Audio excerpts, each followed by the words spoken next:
Maybe you recognize this voice. Andy Betterman here of the injury law firm Greenberg & Betterman. For over 35 years, we've been helping people in the DMV with auto accidents and medical malpractice. Get a free consultation by visiting gblawyers.com and feel better. Ladies and gentlemen, thank you for listening. Thank you for downloading. And thank you for subscribing to the latest edition of the 12 Kyle podcast. I am your boy 12 Kyle. Man, check this out. On this episode, what we're going to do is we're going to talk a little sports. More specifically, we're going to talk about and see if we can come up with a list of the most annoying sports fan bases. Now, if you've been hiding under a rock, we have kicked off football season. At the time of this recording, football season is upon us. And so it got me to thinking. I was just surfing around on the internet. I came across this article. I think it was on SI.com, SportsIllustrated.com, I think. And the article just talked about, like, as far as fans, we get all in a in a frenzy about our teams and what they're doing and the stars in our teams, both collegiate and professional. And so I started scrolling down even more, and it just came up with this list of all of these teams that have these awful, or at least deemed awful, sports fan bases. So I said all that to say this. I got a guest with me. And the guest who's coming on, I just started rocking to his podcast probably in the last couple of weeks. Seen the brother on the social media streets for a while. And, mutual friend, shout out to King Germ, connected us and got a chance to, be on his podcast, Conversations with Lamp. And that was by far one of the best conversations I've had on air, period. If you listen to the episode, you probably, for those of you who don't really know me or think you know me, you probably got a chance to, see a side of me that you didn't see, or learn some things that you probably didn't know just because, of the timing and everything. But I really enjoyed the conversation. And of course I had to have him on, because we had a conversation, I think it was off air, and we were talking about, his favorite team. And so realized that he's a huge sports fan. So I was like, this would be perfect. So all of that said, welcome to the 12 Kyle podcast for the first time, my man, James Lampkin from the podcast Conversations with Lamp. Lamp, what's good, man? Hey, what's going on, bro? I appreciate, look, this has been an honor. It's an honor, man. I look, this is right up my wheelhouse. So I'm gonna have fun. No doubt. I mean, anytime you can get on a podcast and talk a little sports, it's always fun. Like I said, we started on our conversation and I'm gonna let the cat out of the bag. Lamp's favorite team is the team that resides in Texas, Dallas specific. They have a star on their helmet. I'm just going to go out on a limb and say that they are probably going to be on this list, but we'll say the best for last. Like I did that. Look, I know where my vote goes. So, so with that being said, let's get it started, man. All right, so I think one of the things that we see now is particularly on social media. We have access. Maybe if we didn't, regardless of whether or not we wanted to have access or not, we have access. We have access to players. We have access to teams. More importantly, we have access to, if you're on social media, you have access to their fan bases. And we see a lot. Sometimes we don't comment. And I know I can speak for myself personally. Sometimes I see a lot, but I don't comment on stuff because it's just not worth it getting into with fans about their team or even your team or whatever the case may be, because obviously people take it personal. That being said, there are some very strange and weird and annoying fan bases. And some of them, if they've won championships, they kind of have a right to be annoying. And then others ain't won shit. And their fan bases are annoying. So, and Lamp doesn't, he doesn't know who was on this list. He knows his team is on this list. But other than that, he doesn't know who's on this list. So I'm just gonna throw them out and we'll vibe about it. And these are no particular order. First up is college basketball. Lamp, are you familiar with college basketball? Oh, yeah. And it's cool if you're not. Okay. There's a team that is located in Durham, North Carolina. The Duke Blue Devils. Do you know any Duke fans?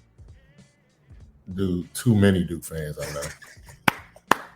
One is too many. So, unfortunately, I know a lot of Duke fans. Okay, so how annoying are the Duke Blue Devils basketball team fans? Wow. Are we? They're pretty bad. Okay, let me start by this. So let me put this in context. I'm 43. Okay. Right. So I go back to the days where Maryland was in the ACC. Okay. So when Maryland was in the ACC, Maryland and Duke was a huge rivalry. They wasn't as bad as they could have been. Not to me. It was just, I hated Duke. Like my hatred for Duke just it trumped the fans. Like the whole world could have loved Duke, and I hated Duke. So honestly, I didn't really pay their fan base no mind. I just hated them so much. Mm-hmm. I needed my hatred to be totally for them. It was just I had enough to just hate them and not worry about their fans. So their fans didn't bother me too much. You know what? You have a very interesting perspective, and I forgot to mention, you guys. Lamp is from the DMV, so born and raised, and so when he mentioned Maryland, that triggered me to kind of piggyback off that. I'll say this: I find Duke basketball fans to be extremely annoying. And what's weird, Lamp is like one of my best friends in life. Probably outside of my wife, probably the closest woman to me. She went to Duke for undergrad. And while I thought it was, and she's only a year behind me, while I thought it was dope, but like, because she was at Duke from 92 to 95, I think. So they won a couple of national championships when she was there. And I remember we talked one day on the phone, and she was like, yeah, I was, and like, she was oblivious to the basketball. Like, she was strictly focused on school. And we talked one day, and she was like, yeah, I met some dude. She was like, I think he on the basketball team. He kind of tall. I was like, a word? I was like, what's his name? She was like, I can't remember. She was like, he tried to talk to me, but I didn't want to talk to him. I was like, well, you remember? I said, well, tell me what it looks like. He was like, kind of tall, brown skin. He had really, really big ears. I said, Grant?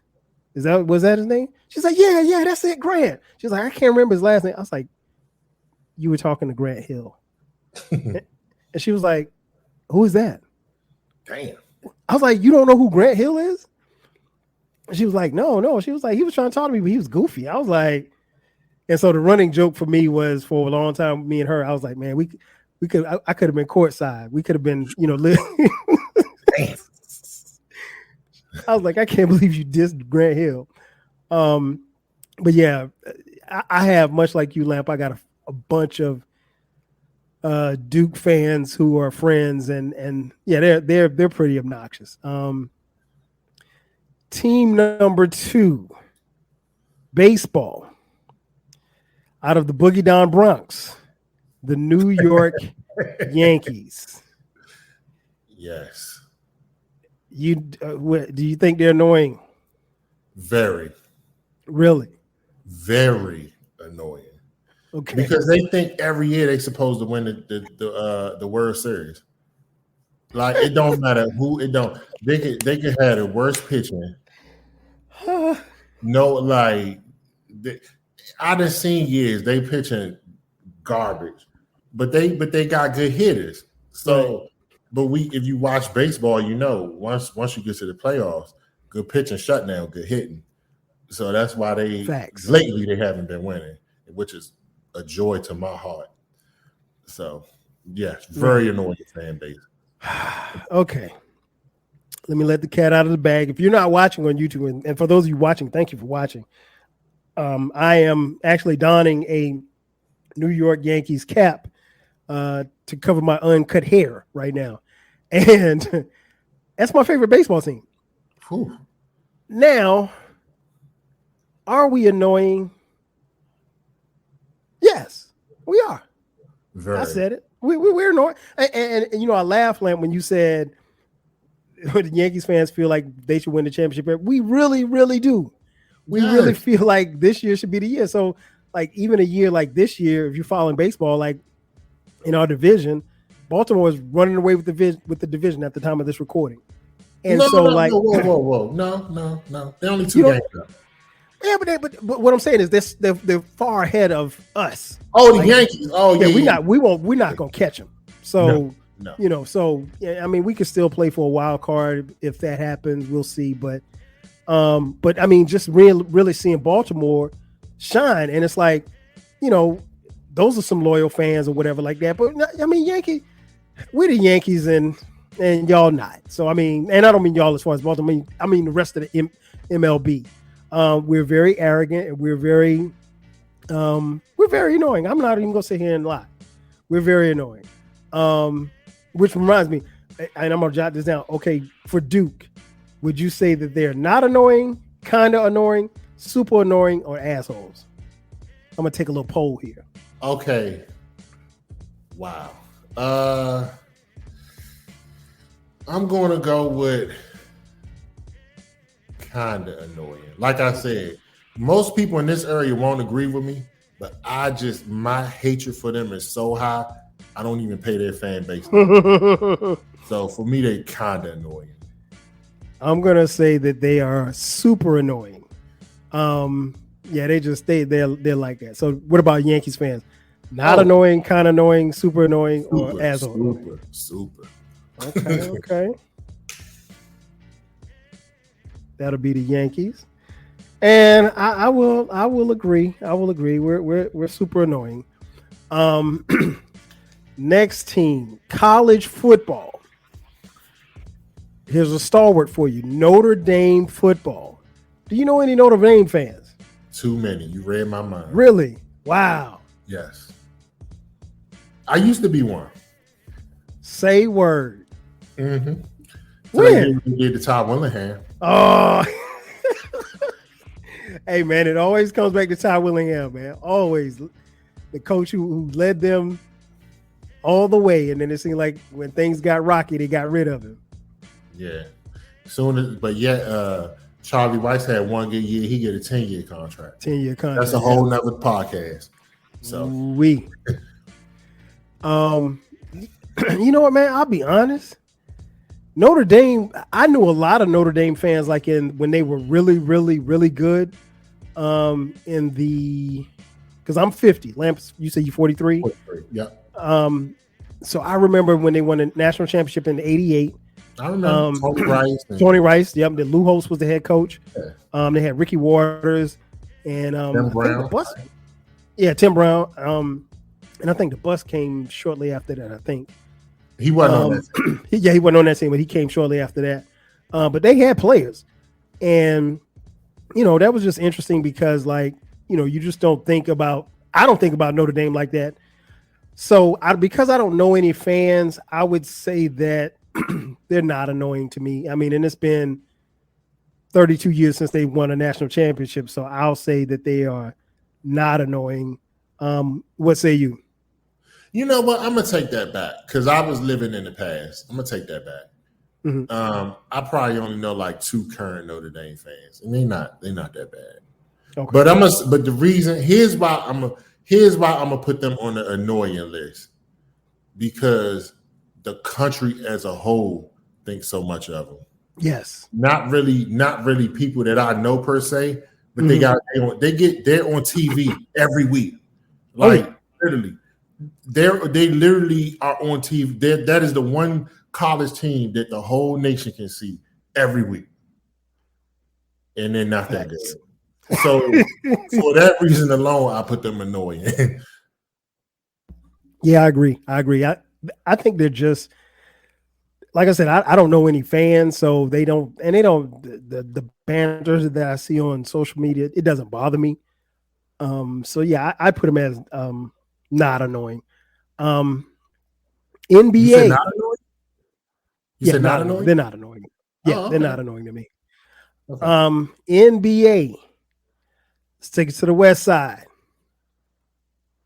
City of Angels. Los Angeles Lakers. Do you know any Laker fans? I am a secret Lakers fan. Wow. I'm Okay. a band. I'm on the bandwagon. Like when Are it's you on the good, LeBron? yeah. Okay. No, just Lakers in general. I've always Okay. secret. Okay. Like put it like this.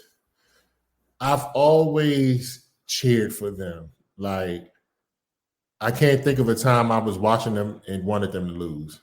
I've always wanted them to win. So. Okay. Okay. It's been documented. I've talked about it on this podcast, and it's worth repeating. I might be the biggest Laker hater this side of the east of the Mississippi. Damn. But you know what? I've always been a Laker hater. Always. I just didn't like them. But I did respect them. Hell of a lot of respect for Magic, Kareem, Worthy, all of those guys, all the way up through Kobe, Shaq, even into this new version of the Lakers with LeBron and AD and those cast of characters. And I have some of my closest friends. I'm talking about like childhood friends. My boy D, my boy Ryan. They are like diehard Laker fan. My boy Shaft. They're like I've known them to be Lakers fans since we were little kids. So they're not some that just came and got on the bandwagon once the Kobe and Shaq era happened or anything like that. These are rider. Like they remember. I joke with them because they remember the Smush Parker years. They remember the years of Dale Harris being the head coach, before the Lakers, when they were off. And then of course my boy Baylor, shout out to BTG, diehard Lakers fan. That being said, I don't find their fans annoying at all. I don't find their fans annoying at all. I think what I've been able to do is differentiate between, because there's a lot of fans that came when Bron came, and a lot of fans left when Kobe stepped away from the game. Still feel a way about talking about Kobe in the past tense because it's still kind of surreal that he's no longer with us. Yeah.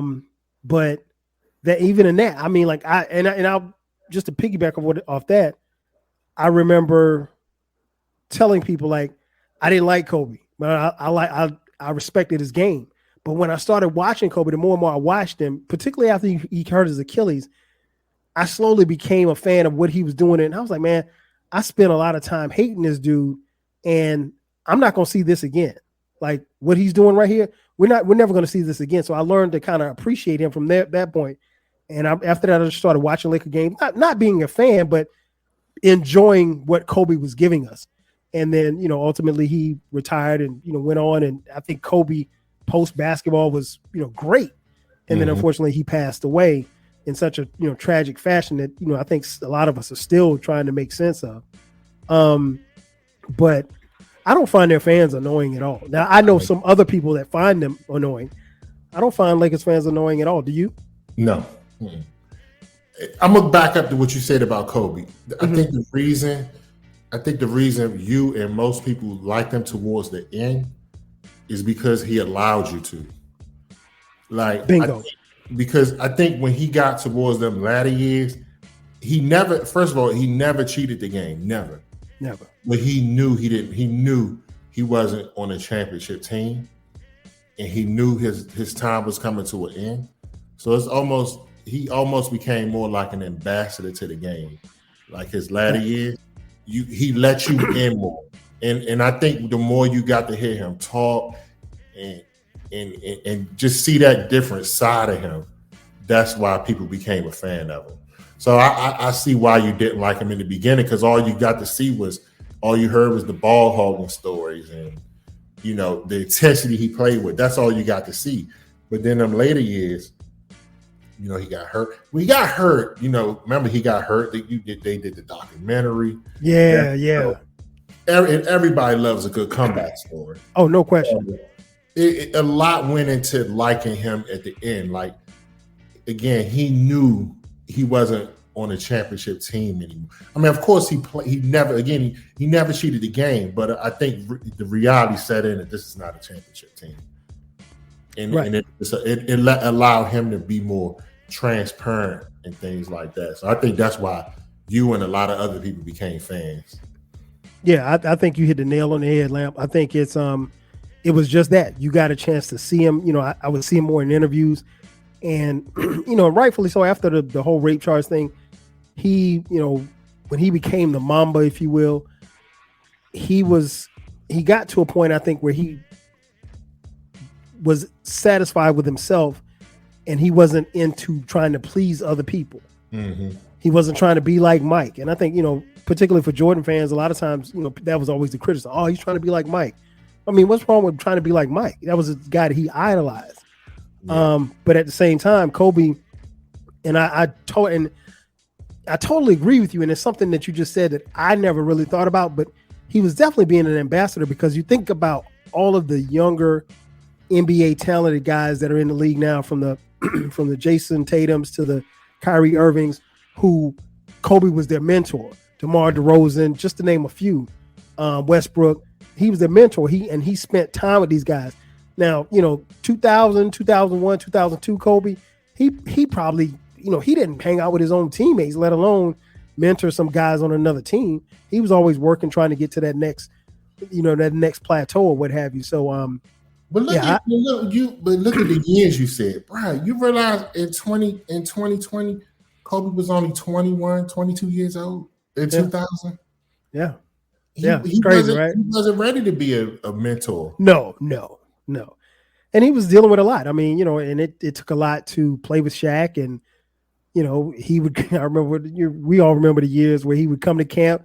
He's in shape. He's ready to ball. And Shaq is fat and sloppy, and Shaq uses the preseason to get himself in shape. And and Shaq later admitted that that wasn't the best way that he could have handled it. The regular season to get himself in shape, not the preseason. Regular season. Well, that too. The first 20 games. Yeah, that too. So the next team, NBA, we're going to stay in the West. The Golden State Warriors. Do you know any Warriors fans? No. Yeah, I don't either. No. I don't either. I see him on Twitter. I don't know. What? You know what? I just met one. I take that really back. Just met one. I don't know him. I don't know him personally, but I did a podcast with him. So okay. He's the one golden. He's from that area. Okay, that was gonna be my next question. Yeah. Because Lamp, I have a theory. If you ain't from Oakland or you ain't from California, I don't think that you're a true Warriors fan. Because obviously this team, I mean, like, I've been watching the NBA, Lamp, since 1980, right? So that was Magic, 1980, Magic's rookie year. Oh, wow. Okay. So that's how far back I go with the NBA. I remember when the NBA was on tape delay. You know what I'm saying? So from 1980, Lamp, until, what was it, 2015, 2016, that area, the Warriors weren't good. I mean, they had that one run with Run TMC, and then they had a run with the I Believe team with Baron Davis and those guys. But like, if you're a Warriors fan, I think you would be able to remember that Baron Davis played on that team. Yeah. If you ask a quote unquote Warriors fan and they're of our age and they don't remember them, they're not a Warriors fan. There's somebody who got on the bandwagon because they got Steph, they got Clay, they got Draymond, they got Steve Kerr, and they had Kevin Durant, and they were virtually unstoppable. So no, you're not a real fan. I mean, so I don't find them annoying. Now, I will say this much.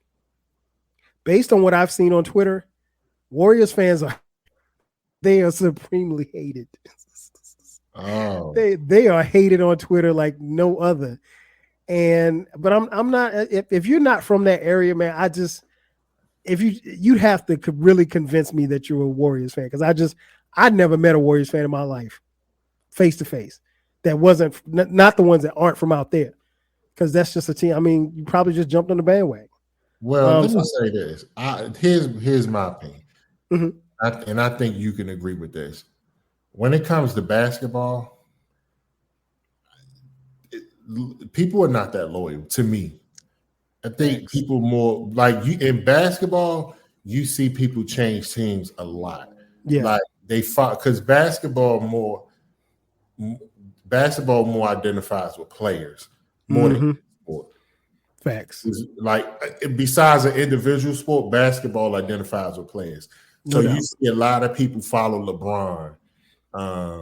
Well, he's the only one that really moved. Like, the only great player in our era that like really kept moving. Well, Kevin Durant's moved a couple of times. Yeah, but I don't look at Kevin Durant as a player. I don't. And before I say this, Kevin Durant is great, right?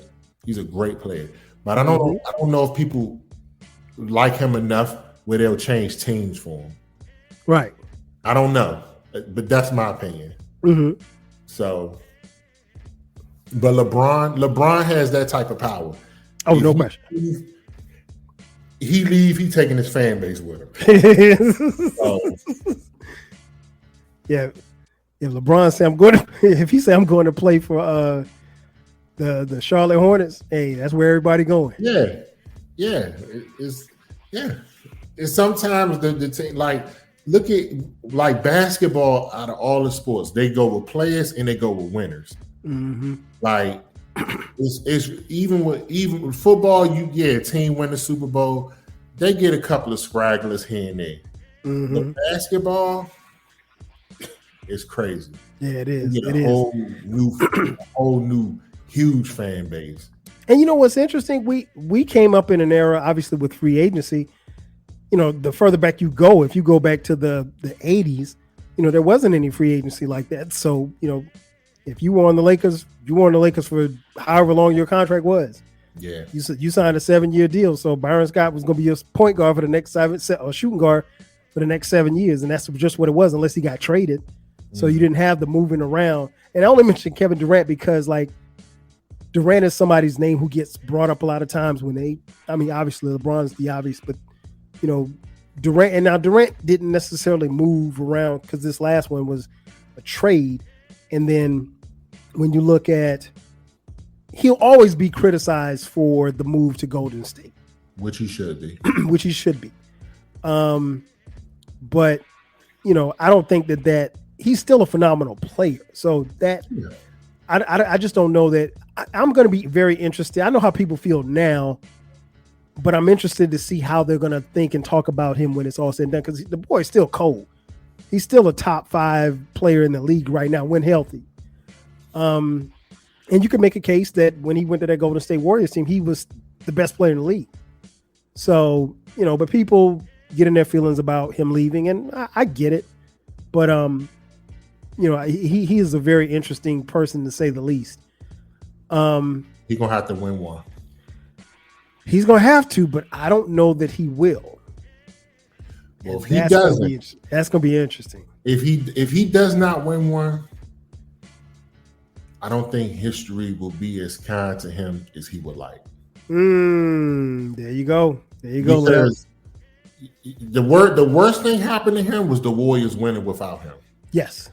That was the worst thing happened to his legacy. Yes. So he's got to win one.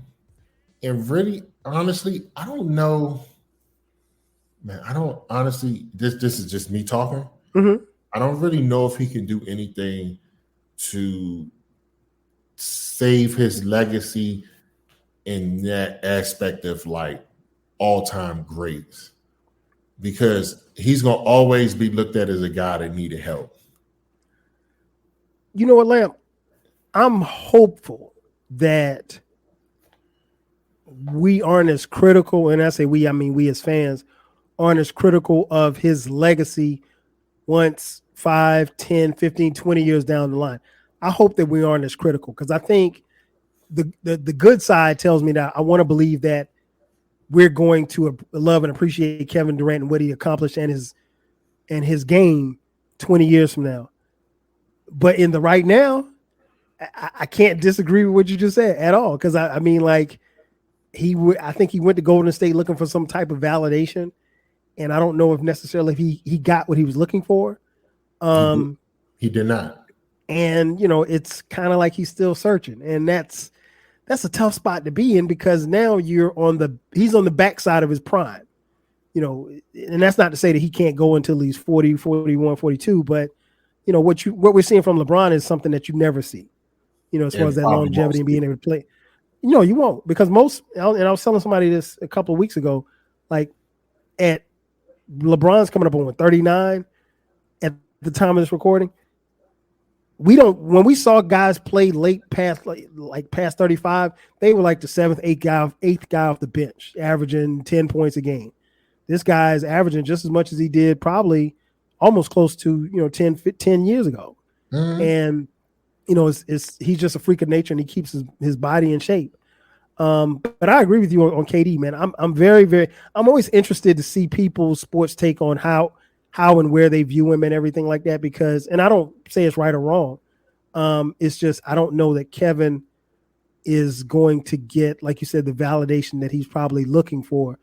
And I think a championship definitely would help if he could win a championship without Golden State. But he may go down as one of the all-time greats. And people may look at his championships and be like, yeah, you joined the 73-19. And that's and tough. Yeah, and then they won one without him. And they won with a much lesser, and to your point, Lamp, they won with a much lesser squad. And it really took KD's legacy down a little bit, and it raised Steph's up a little bit higher because Steph really put that team on his back. I think you need to go a lot and a lot. Because I'm being nice, Lamp. Yeah, because if you think about it, we wasn't before. Let's think of before Steph had that finals, right? Let's look at what he used to do in the finals. Steph, you go back and look at Steph's numbers in the finals. They really he was a little shaky in the finals before his last title. That last title, he showed that he can be the best player in the finals without doubt. He was the best player in that finals. There was no doubt. And that team, if you look at that team, right, the only new player on that team really was what, Jordan Poole, and that was it. Looney, and the guy. Well, what's my man off the bench? I can't remember his name. They had a couple of, but yeah, big time contributors, definitely Poole. Yeah, so that team, he basically won with the same team Kevin Durant left. Pretty much, yeah. And then Kevin Durant goes on. Now, to be fair to Kevin Durant, the first year in Brooklyn, Kyrie got hurt. Right. And they wasn't beating Milwaukee without Kyrie. But then that next year, when you get swept by Boston. Yeah, that was the COVID year. It was Kevin Durant, Kyrie Irving, and James Harden, and I think they only played a total of 17 games together. Yeah, and it wasn't even that they got swept. He did not play well. Right. He didn't play well. So exactly. his to me, I think he'll always, again, he's 7 feet. He's an elite shooter. He's an elite offensive player. You can make the argument. He's one of the best offensive players to ever touch a basketball. Facts, 1,000%. But the problem is, he hasn't done it without the Warriors, and I don't think he will do it without the Warriors. And because of that, he's gonna always have that but in his life. No doubt. Taking it back to baseball. This is the last baseball team that appears on this list. The Boston Red Sox. Are they annoying? Super annoying. Yes. I'm going to say they're assholes. Yeah. First of all, they're racist. So let's put that, let's add that to the mix. They racist as fuck. And then they feel like they should always win the World Series. Right. No matter who they trot out there. Yeah, that's super annoying. Yeah, that's all I can say. Yeah, I got them down. I got them down as assholes. I don't, and again, I'm a Yankees fan, so I don't like Boston. I don't like nothing from Boston. I don't like the Red Sox. I don't like the Celtics. I don't like the Patriots. I don't like The Bruins. I don't like nothing. I don't like the city of Boston. The only two good things come out of Boston: Boston baked beans and New Edition. That's it. Yeah. Nothing else. Everything else from Boston can kick. Oh, Benzino. No, let me stop.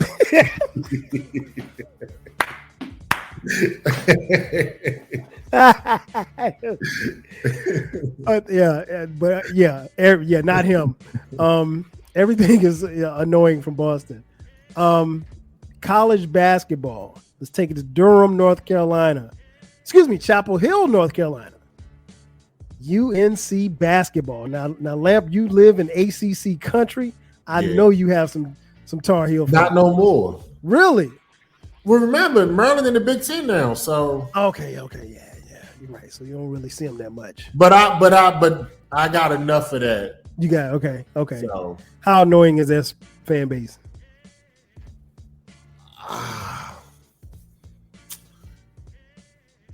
Not that fan base, not too bad. Like it's weird for me with college. Like I just hate those. I hated those teams so much. I never really got into their fan bases. Like just hated them. Like I mean, Duke had the Cameron crazies.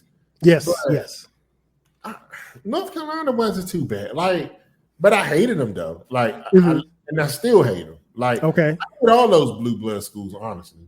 Yeah. So, but yeah, I hated them. But their fan base wasn't too bad, I guess. Yeah, I think they're kind of. They're not really annoying to me. I think because the thing is, I like for basketball, I'm a Syracuse basketball fan. So I'm not in their beef, even though we're in the ACC. But the thing that I love, Lamp, is that I have a lot of friends who are Carolina fans, and then I have a lot of friends who are Duke fans. And to see them clash and how they go back and forth, Lamp, oh man, you thought it was the Cowboys and Redskins back in the 80s. Listen, let me tell you something. That Final Four, I was sick. I normally I got a team to root. I legit was watching the Final Four like just get this over. Hoping it would tie, and the game can't end in a tie. And then I want to say, I think because North Carolina won the game because that was Coach K last game. Didn't they play Kansas or something? Did they play Kansas? Yeah, they lost to Kansas. And I hate Kansas, so that Final Four was just. But I did pull for Kansas, though. Okay. All right, so let's take it to the NFL, man. This is our wheelhouse right here. The team that made the list, most annoying fan base, the Chicago Bears. What say you, man? Do you know any Bears fans, and are they annoying? You serious? Yeah, they made the list. Oh. No, not at all. I mean, I think I met like one or two Bears fans in my life. I know a few. Nah, I would. Yeah, I don't call them annoying. I think it might be a Midwest thing. Yeah. Nah, I never would. No, I mean, they don't even make my list at all. So yeah, same. I don't see them as annoying. New England Patriots. Super. Really? Yes. I don't know any. That's what it is. I don't know any. Dude, but they are annoying. Listen. Let me put things in perspective. I work with a lot of people in the military. So I get to meet people from all over the country. And then, but just forget that. Just be on boards and stuff with them because they won so much. Like they feel like it's their God-given right to be in the Super Bowl, and they're annoying. Hey man, I'm trying to think. I don't know any Patriots fans, but I do have a Patriots fan story.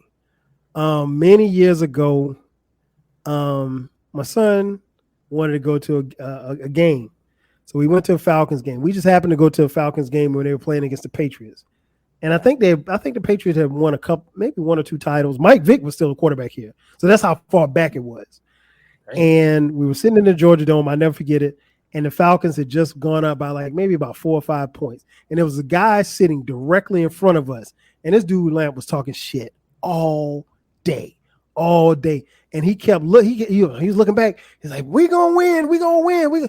I mean, just he was saying he wasn't disrespectful, but he talked the whole game. Anytime they got a first down, he stand up. He doing the first down sign.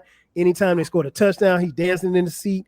And I'm not gonna show out because he's not saying nothing to me. And besides, I got my son here. I'm gonna be a role model for him in this moment. But the dude was annoying as hell to me. So the Falcons scored. My son's jumping up and down. Everybody's going crazy. I'm just observing. I don't have a dog in the fight, but I would, since I brought him, I would like to see the Falcons win this game, obviously. This dude turns around, Lamp. The Patriots get the ball back with like a minute and 2 on the clock or something. They got to go 80 yards. He turns around and points to all of us and starts pointing at his watch. It's Brady time. It's Brady time. It's Brady time. And this dude, Tom Brady, Lamp, he dropped back and he threw the ball so far, Lamp. And Lamp, I played receiver in college. When I saw the ball and I could tell how far the receiver was going, I said to myself, just based on the trajectory of the ball, there's no way he's going to catch that because it looked like Brady overthrew him. But I'll be damn, Lamp, if that ball didn't just hang, and it's almost like God hit the pause button, and then it just literally dropped into his arms. Dude scored like I think it's like a 60-yard touchdown or something like that. Maybe somebody can correct me. Patriots win the game. Man, this dude was. I mean, when I say he talks shit because there's only like maybe 10 seconds left in the game. He talks shit, Lamb. He talks shit, and I saw him and his buddies. They were walking out, and he still was talking shit. And man, you got to be careful about who you talk shit to. Yeah. He said something to the wrong person. Man, all I saw was just one black fish just come, pow, knocked him. He ain't fall, but he shut the hell up till he got his car. Damn. So, yeah, they're annoying. I don't know any Patriots fans personally, but I can imagine how annoying they can be. Oh, I know one. He is super annoying.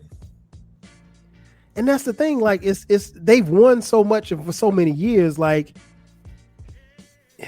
in a way, if they're not from New England, you can't say, well, hey, when did you get on the bandwagon? Because that bandwagon's been rolling for a long time. Yeah. So, I mean, it's whatever. NFL, let's take it to the Steel City, the Pittsburgh Steelers. How annoying is their fan base? And do you know any annoying fans? I know it's mixed. Okay. Right? I know one who's pretty balanced. No, two I'm pretty balanced. And I know one that's really annoying. He used to be really annoying. We don't really talk as much. Their fan base, I wouldn't put them in it. I wouldn't put them as annoying. Like, one thing I've noticed about Pittsburgh fans, they're actually pretty knowledgeable about the game. Facts. So I'm not gonna put them annoying. I hate the Steelers because I'm a Cowboys fan, but I wouldn't say they have an annoying fan base now. Okay. I am very close friends with several Pittsburgh Steelers fans. In our group chat, they take up about half of our group chat. And so Sundays can be either enjoyable or miserable based on how the Steelers are playing, because the group chat might be, I could put my phone down. If the Steelers are playing bad, I put my phone down, go in the other room, or go outside for a second, come back. There's 50 messages within like a 5-minute span because Tomlin didn't do this or whatever like that. They are very, very passionate about this team, and they feel like, they should win all the time. And, they got 6 rings, but, these guys, they're not annoying to me, I guess, because we're the best of friends. But I'm pretty sure they could be pretty annoying to other people. But overall, they don't strike me as an annoying fan base. I think they're very. As much as I hate the Steelers, I don't. Their fans are not really that annoying to me. Yeah, I don't find them annoying. I don't find them annoying. I find them to be very passionate. I find them to be very, like you said, knowledgeable. I find them to be very supportive. Now, that's one thing. You go to an away game, if you're not careful, the Steelers fans will take over your stadium. Yes, they will take over your stadium quickly, and they don't mind paying a little bit more for a ticket price, or a lot more for a ticket price. Next up, we're going to Gotham City, the New York Jets. Jets. Yeah, I don't know that the Jets are annoying. Any fans would be annoyed. They might be a little annoying now that they have Aaron Rodgers, but the Jets have sucked all my life. Yeah. I don't know how they make this list. They are very annoying. Worth talking about, really. All right, so let's go back to Pennsylvania. The Philadelphia Eagles. Oh God. I know you know a lot of fans. Super annoying. Oh man. I don't think I met a Philly fan I like yet. When it comes they are the man. When they win it, oh boy. They make you want to fight, man. Like one of my best friends, he like a brother to me. He's a Philly fan. Listen, I love that dude and I hate that dude. When football season comes, I hate that dude, man. And I got a horrible story to tell. Go ahead. So the guy that I just mentioned, right? Mm-hmm. He's in the Navy. He re-enlists. He re-enlists in the Navy. He decided he wanted to have his re-enlistment at Lincoln, at the stadium, Lincoln Financial Field. So I told you, this is like my brother. So I go. So I got to take this tour the stadium, all this stuff.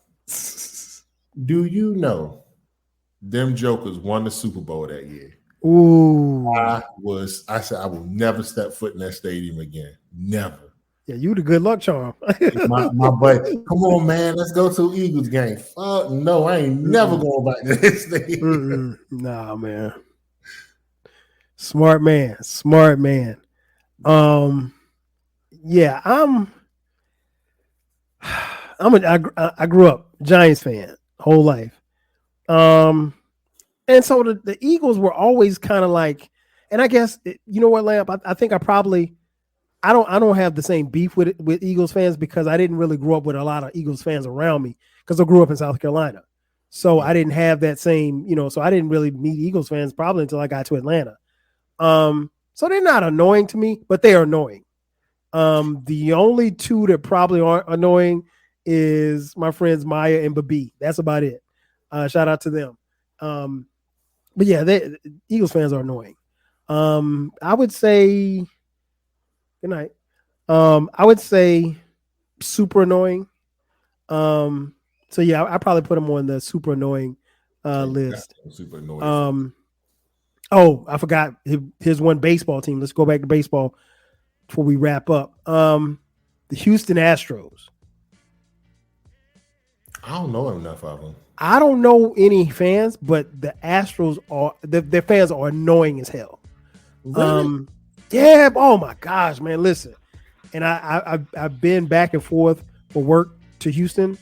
Man, listen. When I tell you, first of all, their colors are annoying to me. Like just the way the colors look, that orange and that blue, and so like it's annoying to be driving down the street in Houston and you see somebody with this bright ass orange shirt on with blue in the middle and it says it's just, and then they cheated.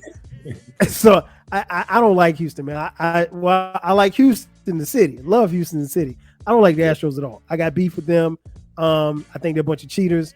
They stole a couple of World Series, so no, I'm not rocking with them at all. That's but I don't know. Fan. Yeah, so no, we got beef. It's on site. They always beat the brakes off. And that's the thing. We can't beat them, Lamp. That's another thorn in my side. We can't beat them. So y'all used to beat them back in the day, though. Yeah, man, but now they got on this cheating program.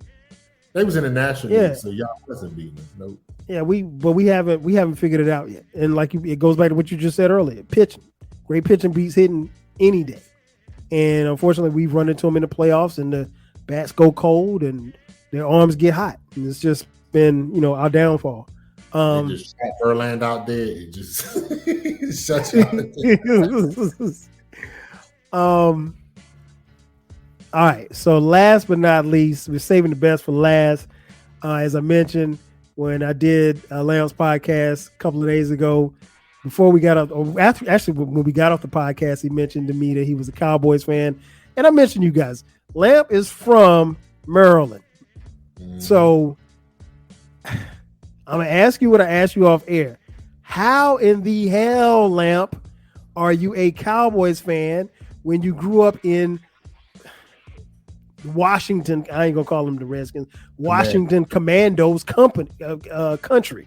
How? So my uncle was a Cowboys fan. I was 5 at the time. And all he said was, they got the star on their helmet. You should like them.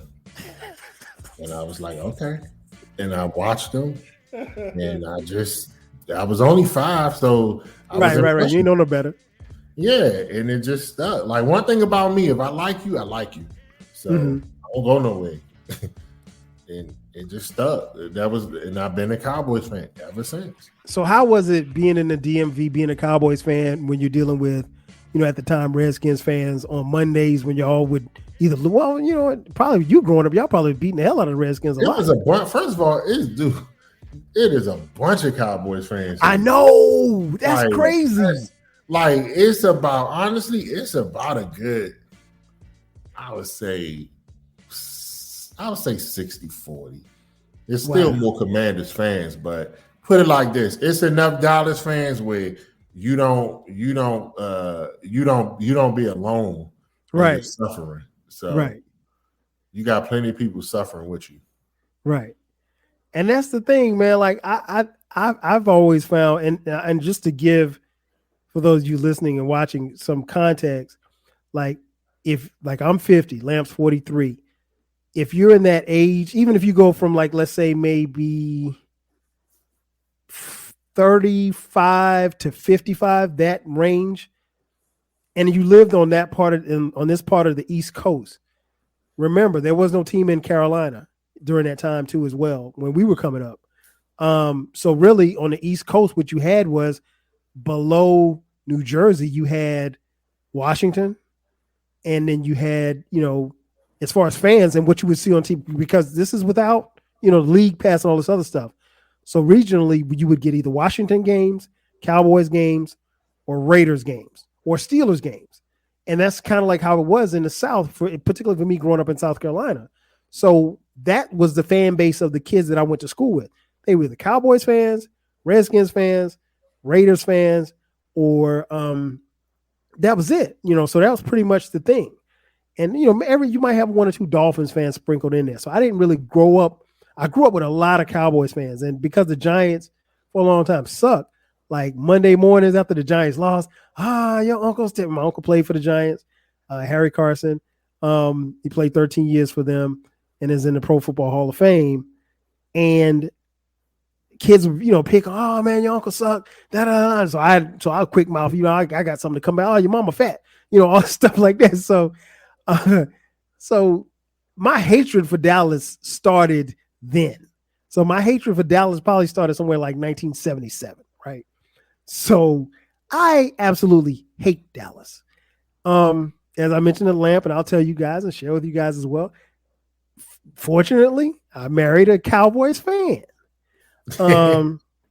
And we've been married at the time of this recording almost 23 years now. It is so bad that when the Giants and the Cowboys play each other, we don't watch the game in the same room. Mm-hmm. It's that bad. I try not to brag when we win, but I do. And she don't really say much when they win because she know the fall be coming. And the fall's gonna come. It is what it is. And Lamp, I'll tell you this, since you getting to know me and we're getting to know each other. If you see some jokes during football season on social media from me, don't take them to heart. It's just me Bro, being me. People always clown the Cowboys. That's like, come on, man. That's not even worth talking about. But I will say this much. Even in my hatred, I'm able to be objective. And with, me being married to a Cowboys fan, one of my best friends, my man Mo, diehard Cowboys fan. He's my son, our oldest son's godfather. And he will call me and be suffering about the Cowboys. He's like, man, we should have done this. Dak should have done that. I'm like, I don't know what you want me to tell you. But it's I would definitely say that they're probably the assholes, because I don't think the team, the Cowboys, don't have players that you dislike. Mm-hmm. I think it's the fans that we dislike. Yeah. And because of the teams that I listed that we talked about on this episode, you could probably say the Cowboys are one. Maybe if you want to go, maybe let's just say the Yankees are two. I don't necessarily know that the Yankees got players on their team that you don't really like. You hate. Like, it's not like there's an A-Rod on this team. You know what I'm saying? There may have been players in the Yankees history that you didn't like, or maybe managers or whatever the case may be. And I don't think that the Cowboys, like, for what people said about Tony Romo, I think Tony Romo was a cool guy. Like, I thought that the Cowboys have enough players, and I'll say this on record, even this year, I think they have enough to go to the Super Bowl. I don't think they will, but I think they got more than enough. Yeah. Yeah. But yeah, my hate runs deep. I'm not even gonna lie. Yeah, that's always interesting, man, because it's a lot of people that I know from the DMV, man, are huge Cowboys fans, and they told me, like, you go to a Commanders game, and it's 50-50. Yeah, well, probably like 60-40, but okay, it's a lot of them. It's a lot. Mm-hmm. It's a lot. Yeah. So so that's it. I wanted to get on here and just talk about, some of the most annoying sports fan bases. They had a couple of honorable mentions, if you will. Michigan football fans, which I don't know any Michigan football fans. I had a couple. They're annoying. SEC football fans, they're pretty annoying. Matter of fact, they're really annoying, because SEC football fans won't. I mean, nobody brags on the conference. Like, you can't be at Vanderbilt talking about, yeah, man, the SEC, we're dominating. No, you're not a part of the domination. You're Vanderbilt. You hanging on for the ride, So hold on, what you didn't say what you think about Dallas. I'm assuming you think they're. Oh yeah, they're assholes. So let me say this, because I feel like I have to say this. Go ahead. And this is me being a Cowboys fan. Mm-hmm. They are the worst fan base in sports, and it's not even close. Dude, talk like, mind you, I'm a Cowboys fan. I don't even like talking to Cowboys fans. They are the most delusional. Like, everybody did, like, it's bad. Like, it's delusional. Like, their fan base is literally delusional at all levels. Right. Which is crazy. You got delusional regular fans, and you got delusional regular fans, delusional media people, and delusional ex-players. Michael Irvin. No, I love Michael Irvin. Yeah, I love the playmaker. I love Michael Irvin. He is the most delusional Cowboys fan on earth. This man think they're gonna win the Super Bowl every year. And he's loud about it. Oh my gosh! Like Cowboy. Like, when you talk to a Cowboys fan, a lot of them don't know football. Mm-hmm. They don't know the players at all. All they know is Dak, Zeke, and let me see, Parsons. Yeah, Dak, Zeke, Parsons, and some of them know Diggs. Diggs, yeah. Some of them know Diggs, and I trust me. I know my dude. Let me tell you something. For some reason I'm struggling with this, but no, you good. You good. I know my whole team, like, because my whole thing is this: if you're gonna be a fan of a team and you don't live in that city, you better know them inside. Yeah.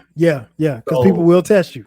So I never want nobody questioning me like, Oh, you really a Dallas fan? Let me tell you something, dude. I can tell you that offensive line. When we was winning Super Bowls, I can name from my lifetime, I could literally name every quarterback that I've seen play with Dallas. Yeah. So, and they talk about the 5 Super Bowls, bruh. Dallas has not won a Super Bowl in like 20. Let's see, last Super Bowl since 96. The 95 season in 96. We are in 2023. So that was 27 years ago. Still talking about that Super Bowl? Well, there's always this year, Lamp. You never know. They're not winning this year. Listen. See, this is what I love Cowboys fans who are objective. Listen. That window closed last year. And that's why, like, let me be clear. I never played football or in high school, like, or organized. And I know some people be like, well, when Diggs was calling Dak a bitch and all that stuff. Yeah, I saw that. That I don't know. Like that seemed like too much. Like, because I think I think the defense is still mad with that. Because no question. He lost that game. Like, I know people like, well, one player can't lose a game. Yes, he can. Yes, he can. That proved that. He lost that game. Like, I'm pretty sure the final score was like what was the final score? Was it 13-10? No. It was relatively close, and he had 3 interceptions, I think? He had 2, but they were crippling interceptions. Yeah. Like one, you threw one, and they basically got once they got the ball, they ran field goal range. That's 3 points. I know for a fact they did not give up 20 points. I can't remember what the final score was. I almost feel like it wasn't 13-10. I think they scored a little more than 13. I think they did. But he was awful. And I tell people all the time, to me, Dak is literally like a bully. When he played weak competition, oh man. Oh goodness. That dude put up numbers. When it was 23-17. That was the score. 23-17 Niners. 23-17. Okay. Niners won. And that game was in Dallas. Oh wow. No. That's the old one. No, I'm talking about last year. That game was in San Francisco. They ain't scored no 23. Okay, maybe I pulled up the wrong one. Okay. Pull up 20. Oh, okay. You know that was 22. Okay, let me back up. I want to say they scored like 13, but I could be wrong. I'm talking about the Niners. Okay, so let me look and see. 19. Oh, there you go. You're right. 19-12. That was the final score. 19-12. Okay, so cardinal rule. You watch a lot of football, so you know cardinal rule. You hold them under 21, you're supposed to win that game. Facts, big facts, Lamp. So, you figure he threw a pick that gave him 3 points. You take that off the board. Then you threw another pick in the red zone. Where you could have. Now I'm not gonna say they definitely would have got points because. Man, that's the red zone though. You're usually supposed to come away with 3. Our kicker was a little shady at that time. Oh yeah. But he did make his last field goal. So yeah, and I think they know that is not a winning. See, my problem is with Dallas. Dak, they center the whole offense around Dak, and he's not good enough to do that. He's not good enough to throw the ball that much. Like, they overpaid for him, way overpaid, and they're about to do it again. Yeah. So it's like, Dak not getting you to no Super Bowl. I'm sorry, he's not. And it hurts my heart to say that. But you're being realistic, though. I can respect it. He's not going to win. He is not winning you a Super Bowl. Now, you could have traded, because I don't think Cooper Rush the answer either. Like, no, a lot of people was all hyped up over him. No, because he was God. Well, I ain't gonna say he was God, but he did what he was supposed to do. He was serviceable, but you can get that for a couple of games. You can't get that for a full season. First of all, Cooper Rush threw in in 4 games, I think he threw 5 touchdowns. So let's not act like he was lighting it up. Mm-hmm. Like the defense is what won those games. Nobody for that stretch. I don't think they gave up more than crazy. I don't think they gave up more than 14 points in any of those games. But I could be wrong. Because I think the Giants scored maybe 20. But other than that, that defense was dominant. And they were dominant against the 49ers. That's the part that makes me so mad because they wasted in the NFL, you cannot waste a dominant defense. You can't. And they wasted it. So, anyway, that's a whole nother podcast. Man, I appreciate the honesty. And like I said, man, that I can have a conversation with an objective fan any day. I can't have an objective conversation with a fan who's annoying and who doesn't know sports or know their team. So yeah, I appreciate that. I appreciate the honesty, man. I mean, I'm looking forward to the season, man, just because I'm just a fan of football, first and foremost. So I'm looking forward to the games being on. I don't care who's on. I'm watching, whether or not my team is playing or not. I'm watching, and I can find a rooting interest in just about anybody. So, looking forward to it. The season is here. It's time for us to wrap this thing up, man. First and foremost, Lamp, brother, thank you for coming through, man. I really appreciate it. Before we get out of here, man, tell folks where they can find the conversations with Lamp on social media. Okay, hey, and thank you for inviting me, man. This man, anytime, man. We're gonna do this again for sure. Yeah, I love talking sports, so this is perfect. My Instagram is conversations_with_Lamp. My Facebook is also Conversations with Lamp, and my podcast Conversations with Lamp is on SoundCloud and Apple Podcasts. No doubt. Check him out. Subscribe. He'll have you. His content will have you bouncing around because I tell people I should be on like ABC or something because his interviewing skills are perfect. He listens to stuff. And like I didn't get a chance to tell you this last week, but like I remember listening to one of the episodes, I think that you did with King and Queen Germ from Married Pod and Save Our Marriage podcast. Germ said something. You said, "Hey, I want to go back to what you just said." Like people don't do that in interviews. You know what I'm saying? So I don't know. Did you ever like take broadcasting or something like that in college? No. I just love talking to people. And the thing is,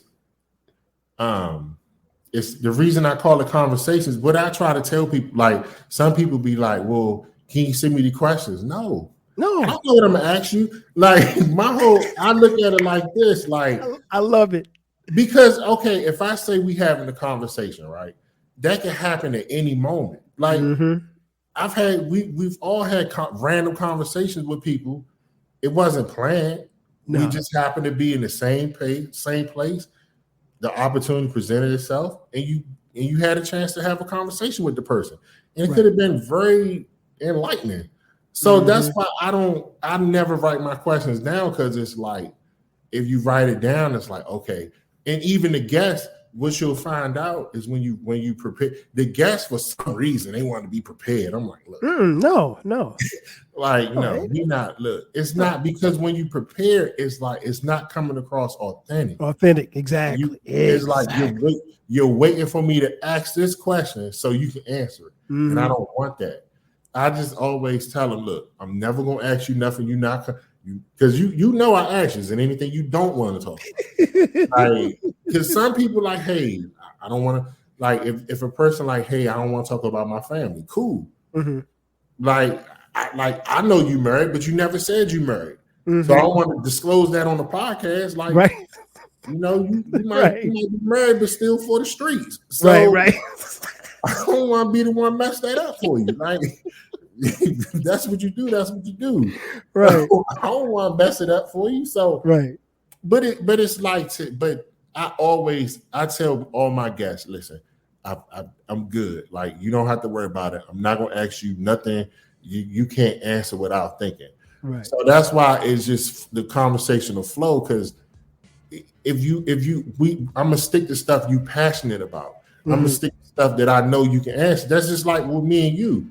I listened to the episodes you did about the 90s. Mhm. So you didn't need, you just did a whole hour on it. So Right. for me to prep for my questions, you already talked about it. So it's just my job to kind of like make you some stuff I want you to elaborate on. You know what I'm saying? There's some stuff that I want to hear more. And then there's some stuff like it's just because when you talking to yourself, it's like there's some things you may want to put out there, but it wasn't on your mind to think about it. Right. And then sometimes a question will trigger you to think about something you didn't say. Facts. So that's why I love when I do a podcast, if a person got a solo episode by themselves. I really like that. Or if it's an interview and they do a majority of the talking. I like that. So it's ways. Like I just go on people's Instagram, scroll, see what they talking about. Okay, got it. That's what they like to talk about. I love it. I love it. And that's the thing.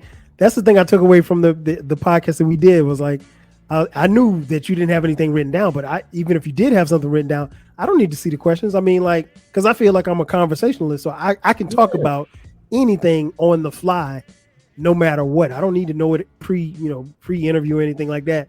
And I've listened to that episode 3 times already.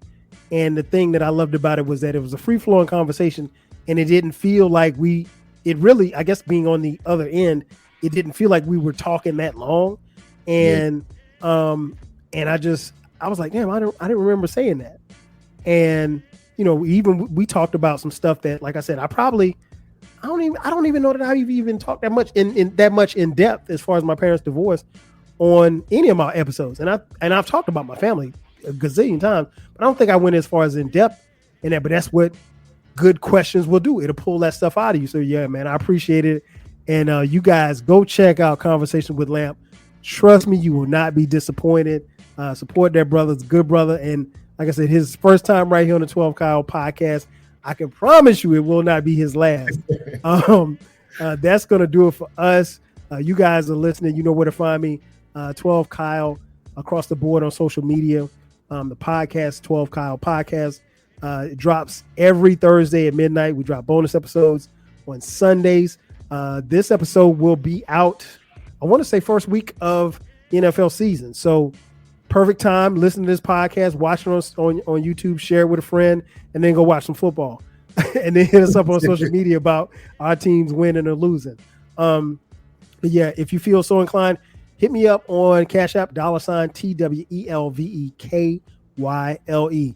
Again, that's going to do it for me. For my man Lamp, Conversation with Lamp podcast. We're out of here. I'll catch you guys next time. 5,000. When you manage procurement for multiple facilities, every order matters. But when it's for a hospital system, they matter even more. Grainger gets it and knows there's no time for managing multiple suppliers and no room for shipping delays. That's why Grainger offers millions of products in fast, dependable delivery, so you can keep your facility stocked, safe, and running smoothly. Call 1-800-GRAINGER, click Grainger.com, or just stop by. Grainger, for the ones who get it done. Today's tip from the injury law firm Greenberg and Betterman. Too many pedestrians lose themselves in their phones and have accidents when they walk. So don't do it. Greenberg and Betterman is here to help you. Contact gblawyers.com, that's gblawyers.com, and feel better.